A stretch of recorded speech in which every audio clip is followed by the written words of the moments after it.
Abby Kausapi. 2014, nalaman ko na meron akong PCOS kasi irregular yung menses ko, pero hindi ako mataba.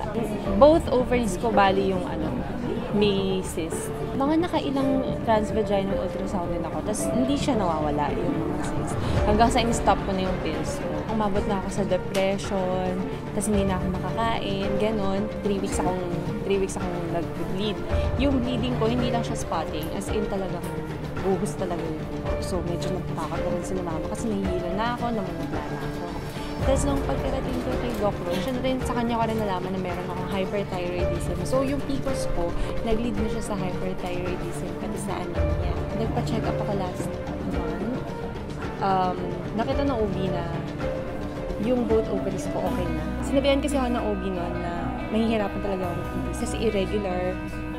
Tapos, ngayon, bali wala akong trabaho kasi buntis na rin. 10 weeks, almost 10 weeks. Gift na rin siya ni God. So, dahil na rin siya sa barley. Kaya, yun, edi very happy ka. Una kasi, yung barley kasi talaga makakatulong talaga siya sa kahit anong diseases. Kasi, ang bilis ng progress ko.